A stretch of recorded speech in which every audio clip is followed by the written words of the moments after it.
जय महाराष्ट्र मित्रांनो, मी Rohit Pansare goat farm या आपल्या यूट्यूब चॅनलमध्ये तुमचं स्वागत आहे। मध्यंतरी एक 2-3 महिन्याचा गॅप पडला, त्यानंतर आता आपला हा यूट्यूब चॅनलवर व्हिडिओ येत आहे। व्हिडिओ आज बनवण्याचा आणि भविष्यात आपण शेळी पालनामध्ये काय करणार आहोत या संदर्भात हा व्हिडिओ आहे आजचा। लगभग प्रॉपरली आपण बिटलमध्ये एक 3 वर्ष झालं आपण प्रॉपरली ब्रीडिंगवर काम करतोय आणि आपला जो मेल आहे एक्का याच्यापासून गाभण असलेल्या शेळ्या आपण काय बाहेर मार्केटमध्ये विकल्यात। एक्क्याची पिल्लं आपण बाहेर मार्केटमध्ये दिलेली आहेत। लगभग आता ती पिल्लं 6 दात, काही 8 दात, काही आदतमध्ये आहेत, काही 2 दात आहेत, 4 दात आहेत। तर त्या पिल्लांची सध्या परिस्थिती काय आहे, आपण प्रत्येक पिल्लू महाराष्ट्रात ज्या ज्या ठिकाणी गेलेला आहे त्या प्रत्येक ठिकाणी आपण जाऊन त्या संदर्भात एक व्हिडिओ बनवून आपण हा आपल्या यूट्यूब चॅनलवर, आपल्या सोशल मीडियाच्या प्लॅटफॉर्मवर, इंस्टाग्राम असो किंवा यूट्यूब असो यावर आपण टाकणार आहोत। आणि मला वाटतं हे महाराष्ट्रात असं हे पहिल्यांदाच कोणतरी धाडस करतंय की आपल्या ब्रीडरची पिल्लं सध्या त्यांची काय परिस्थिती आहे। कारण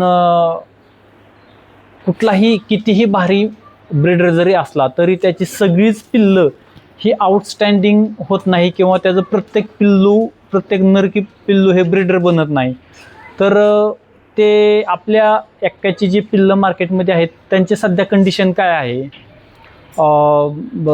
म्हणजे ते व्यवस्थित आहेत का, कोणाचे कान कमी आहेत का कोणाचे जास्त आहेत, किंवा त्यांची बोन साईज कशी आहे, ज्या माद्या पिल्लं देतात त्या दुधाला कशा आलेल्या आहेत, सोबत जे नर पिल्लू आहेत ते त्यांचे पाय वगैरे व्यवस्थित आहेत का पायात बेंड झालेत, काही नर पिल्लू किंवा काही माद्या ह्या शिंगात कशा आलेल्या आहेत, वाकड्या आलेत का काय, आणि त्याचं आपण ॲनालिसिस करणार।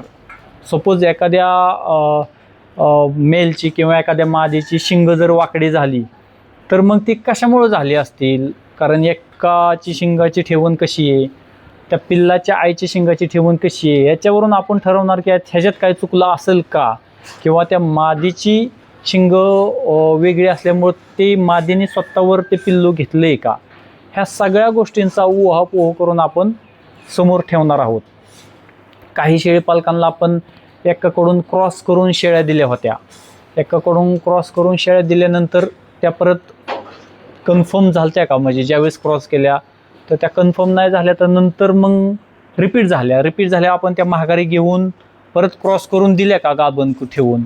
कारण काय होतं, बरेच वेळ मार्केटमध्ये क्रॉसिंग झालेल्याचे व्हिडिओ दाखवले जातात आणि हे बघा हे क्रॉस झालेले आहे, आणि ज्या वेळेस त्या परत रिपीट होतात त्यावेळेस बरेच शेळीपालक नंतर परत ते क्रॉस करून द्यायला टाळाटाळ करतात। तर आपण तसं केलं होतं का, ज्या ठिकाणी आपण शेळ्या विकल्यात, मोठ्या शेळ्या विकल्यात ज्या की क्रॉस झालेल्या व्हिडिओ दाखवून विकल्यात, त्यांची नंतर परिस्थिती काय आहे, ते शेळीपालक खुश आहेत का, ज्यांना आपण मोठ्या शेळ्या एकाकडून क्रॉस करून दिल्या त्या शेळीपालक खुश आहेत का, त्यांच्याकडे एखादी शेळी जर रिपीट झाली असेल तर ती मी परत माघारी बोलवून परत त्यांना ते क्रॉस करून दिली आहे का।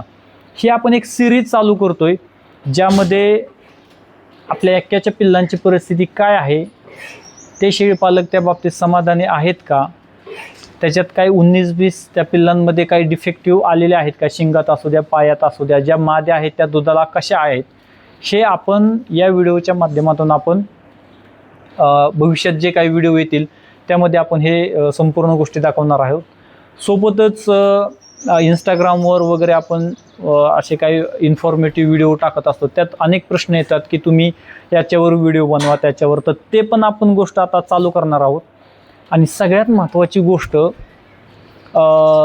जे की फार त्याचं आता प्रमाण कमी होत चाललं आहे, सोशल मीडियावर यूट्यूबच्या माध्यमातून अनेक फार्मच्या मुलाखती येत असतात, पण त्या एक रटाळवाण्या मुलाखती झाल्यात असं मला वाटतं की हे असे आणि असंच आणि आमचंच भारी आणि हे असंच पाहिजे, यापेक्षा परिपूर्ण माहिती कशी भेटल नवीन शेळीपालकांना, जुन्या शेळीपालकांना, की बंदिस्त शेळीपालनात काय हवं, त्या चाऱ्याचं नियोजन काय हवं, आणि काय केल्यानंतर गडबड होते, काय केलं नाही पाहिजे याविषयी सध्या तर मला वाटत नाही कोण व्हिडिओ बनवून टाकतंय. तर ती एक नवीन सुरुवात आपण आपल्या रोहित पानसरे गोट फार्म या यूट्यूब चॅनलवर आपण हे चालू करणार आहोत, ज्यामध्ये असे काय आपण गोट फार्म बघणार आहोत की अतिउत्तम त्यांचं चाऱ्याचं नियोजन आहे.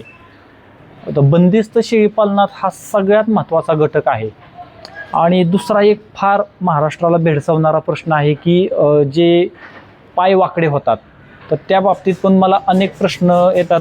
तो थोडा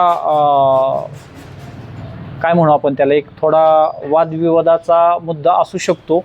पण आपण कोणाचे प्राणी वाकडे झालेत हे न बघता ते कशामुळे होतात या बाबतीत जुने शेळीपालक आणि महत्त्वाचे म्हणजे डॉक्टर यांच्याशी सल्लामसलत करून हे कशामुळे होऊ शकतं, हा जेनेटिकली प्रॉब्लेम तो एक आहेच, त्यामुळे तर होऊ शकतं. पण ज्या मेलच्या जेनेटिक्समध्ये दिसत नाही पण त्यांच्या पिल्लांमध्ये पुढं जर यायला लागलं तर त्याच्या पाठीमागचं काय कारण असू शकतं. असे बरेच प्रश्न आहेत शेळीपालनात की ज्यावर परिपूर्ण माहिती देणे, त्यावर चर्चा करणे हे सध्याच्या याच्यामध्ये फार कमी प्रमाणात चाललं आहे. सध्या फक्त आम्ही एवढ्याला पिल्लं विकतो ना, याची एवढे लांब कान आले, याचं एवढं, ह्याच्या पलीकडे कुणी काही बोलत नाही. बिटल ज्या गोष्टीसाठी ओळखलं जातं, मजबूती, दूध, त्याची बॉडी फ्रेम, उंची, हे गोष्टी सोडून इतर जो ट्रेंड येतात तर त्या ट्रेंडच्या पाठीमागं बरेच जातात शेळीपालक. आम्हाला कुठल्याही ट्रेंडला आमचा विरोध नाही, माझा वैयक्तिक कुठल्याही ट्रेंडला विरोध नाही. ज्याला ज्यावर काम करायचं आहे त्यावर त्यांनी काम करावं. पण खरं बिटल काय आहे हे सांगण्याचा माझा पहिल्या दिवसापासून प्रयत्न आहे आणि तोच प्रयत्न मी शेवटपर्यंत ठेवणार आहे. तरी मित्रांनो, ही आपलं आजचा व्हिडिओ जो आहे त्याच्यातून आपलं तुम्हाला सांगणं आहे की आपल्या एक्क्यांच्या पिल्लांची एक सिरीज राहील की याच्यापासून झालेली पिल्लं सध्या मार्केटमध्ये काय आहेत. दुसरा महत्त्वाचा मुद्दा की आपण ज्या शेळ्या एक्क्याकडून क्रॉस करून दिल्या त्या शेळ्यांची पिल्लं कशी आहेत आणि त्या शेळ्या जर रिपीट झाल्या तर आपण त्यांना परत भरून दिल्या नाही दिल्या, काय कारणं झाली, या संदर्भात एक व्हिडिओ आपण सिरीज एक आपली चालू राहणार आहे. आणि तिसरी महत्त्वाची गोष्ट, चांगले शेळीपालक जिथं खरं बिटलवर काम केलं जातं, काय बघितलं पाहिजे शेळीपालनामध्ये काय नाही, ह्या गोष्टींवर आपण आता व्हिडिओ बनवून चालू करणार आहोत.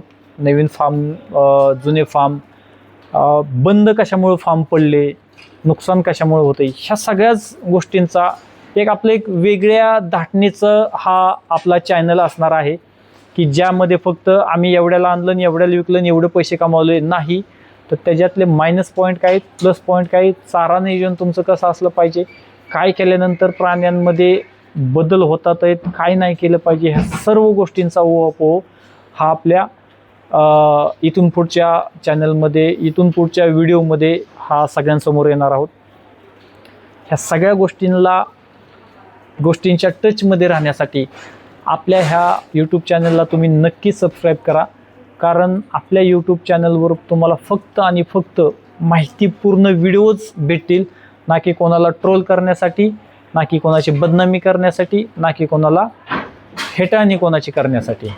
त्यामुळं आपल्या यूट्यूब चॅनलला नक्की तुम्ही सबस्क्राईब करा, लाईक करा. आणि जे कोणी नवीन शेळीपालक ज्यांना चालू करायचं असेल, ज्यांनी चालू केलं आहे, अशा लोकांना आपला चॅनल माहीत नसेल तर त्यांच्यापर्यंत पोहोचवण्याचा तुम्ही आपला चॅनल पोहोचवण्याचा नक्की प्रयत्न करा. एवढं बोलतो आणि थांबतो. थँक्यू.